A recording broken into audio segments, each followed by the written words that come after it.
Welcome to Weather Extra. At the Weather Channel, we tell you how the weather affects you physically. We tell you about travel difficulties, damage from weather, and human injury. But it seems the weather can also affect us mentally. In this program, we're going to examine the links between weather and violence. We'll also talk about depression brought on by gloomy weather. So join us for this unique look at the violent seasons. Let's begin with a look at the myths associated with weather and human behavior. The Weather Channel Forecast Center, where a staff of more than 30 meteorologists monitors weather events around the clock. We've learned much about the violent aspects of weather. The fury of the tornado, the unrelenting force of the hurricane, the raging torrent of floodwaters. But what have we learned of the weather's influence on our own violent behavior? Of natures, some are well or ill adapted for summer and some for winter. The belief that weather and other environmental factors can influence criminal behavior or any human behavior is actually very old. You can see it if you read things like Shakespeare. The day is hot, the Capulets abroad, and if we meet, we shall not scape a brawl. For now, these hot days is the mad blood stirring. We see it in our language. People talk about being hot under the collar. Your blood boils. You do a slow burn. People reach the boiling point. It's been going on for probably as long as people have been around. So throughout the history of literature and culture, there are references to the impact of weather on violent behavior. But what is the scientific evidence? What do researchers say about the connection between weather and violence? The first scientific criminologist to study the effects of environment on crime was a gentleman named Adolphe Quetelet back in the 1830s. He was a French astronomer. He was probably one of the first to take advantage of the criminal statistics, which were beginning to become available. People started to actually record how many crimes there were. And he found that violent crimes tended to increase in the summer, and some property crimes tended to increase in the winter. And what of the popular thought that the phases of the moon can impact behavior? The belief in the moon's influence on behavior is probably one of the oldest items in folklore. You find it mentioned in the Bible, in the Talmud, in the Quran. Aristotle talked about it, Plutarch talked about it, everybody's talked about it. It is also one of the most commonly believed items in the folklore of human behavior. If you talk to just about anyone in the criminal justice system, anyone in public safety, they will tell you that during a full moon, crime goes up. Accidents increase in number, admissions to the emergency room go up. Nonetheless, studies have not shown a link between the full moon and increases in violent behavior, no matter what the cop on the street might think. Does the moon affect our behavior? Do the winter months lead to depression? Can ill winds or the heat of summer spark our violent nature? Weather's impact on human behavior is definitely not limited to violent crime. For many people, weather can lead to depression. Do you ever feel a little down on cloudy days? Most of us do at times. But for some, it seems like a life or death struggle.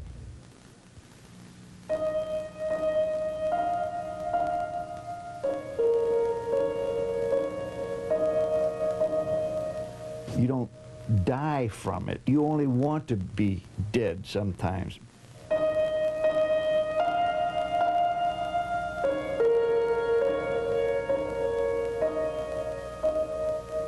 I wouldn't want to even go to work. There was a strong impulse just to pull the covers right over my head and just stay in bed.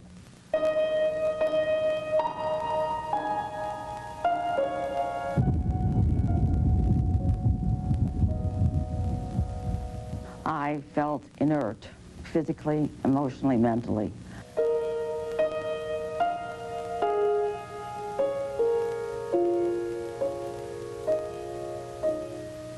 There's times when I was ready to commit suicide from the depths of depression. It affects more than 10 million people in the United States. Like the dark clouds that bring on the despair, it covers them with the mist of depression. It is called seasonal affective disorder, or SAD. SAD is a condition that affects millions of people throughout the United States as the days become short and dark, or even on cloudy days during the spring or summer months. People with SAD have a hard time waking up in the morning. Their energy level drops. It's difficult to think and get their tasks accomplished. Everything is a chore. People begin to overeat, especially sweets and starches, and oversleep. They withdraw from friends and family. You lose your self-confidence. What was black looks white, or vice versa. So what was more or less, what was white really becomes black. I mean, it's a dark, almost like the days shortening, and you're in more darkness. Your whole personality, your whole being just seems to cave in. There is a lot of evidence that if you give people more environmental light, you can undo some of the symptoms of SAD. You can replace what nature has taken away in the winter months. You can encourage people to get outdoors, to bring more lamps into their homes, to use lighter colors indoors. If you really have a problem with SAD, mostly you're going to need special kinds of light fixtures, boxes that you set on your desk or tabletop and sit in front of for a period of time during the day. That can have a marked effect on improving the symptoms of SAD. Dr. Rosenthal once told me that he didn't think that anybody ever got really cured. And I was hoping to be the first patient, first guinea pig that could prove him different. And it's getting close. I'm so near normal that people don't realize that I have the SADs.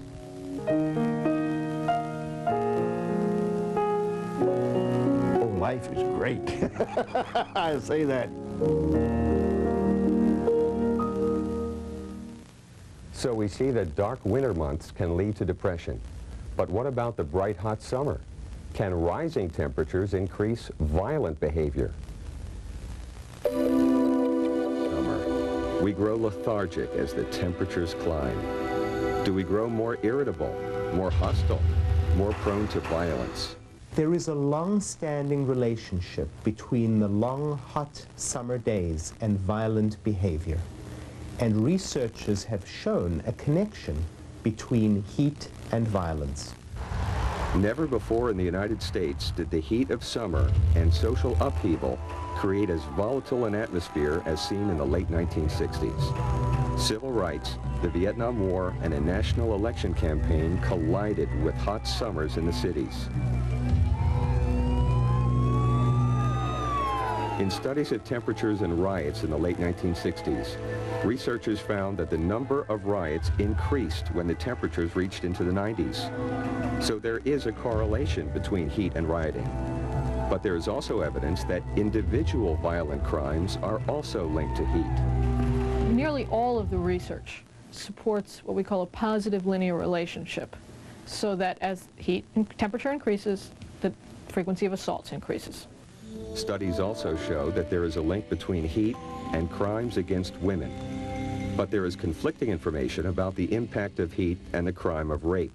One of the comments that has been made to criticize the relationship between temperature and rape is that, well, it may not be due to specifically the temperature, it may be that there is a summer increase in rape because there are more women out on the street, there was an increased availability and an increased so-called temptation. Research, however, that's done on violence done by men towards their living female partners helps to refute this suggestion, because you're working on a population where their contact is fairly constant. Researchers quickly point out that their studies only draw correlations.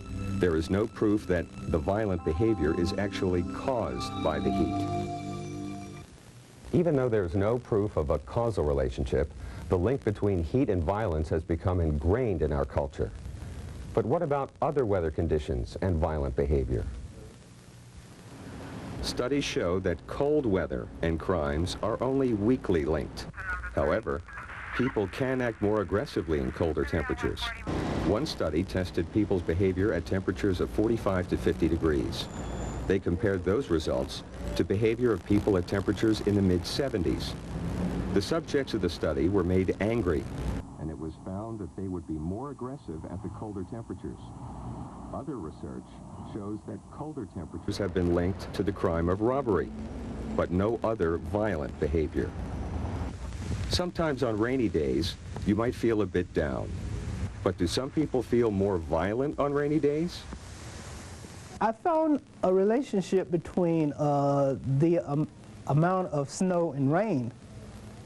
And it seems that as the amount of snow and rain increase, there is an increase in aggravated assaults.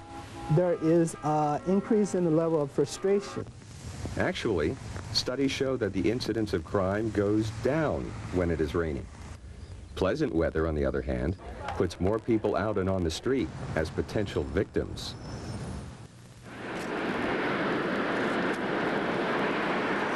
The wind can be downright humbling at times. It appears that wind might also have a link to crime, but in reverse. The windier it is, researchers say, the lower the number of violent crimes. So there are correlations between all kinds of weather and behavior. If the correlations can be studied further, scientists say, forecasting the weather will be a useful tool for the social sciences. It may be possible to have a crime forecast right up there on the Weather Channel along with the weather forecast. Before we're able to forecast human behavior based on the weather, more research is needed. The studies continue, and as we learn more about this connection, we'll continue to bring you the latest results. I'm Dave Schwartz. Thanks for joining us.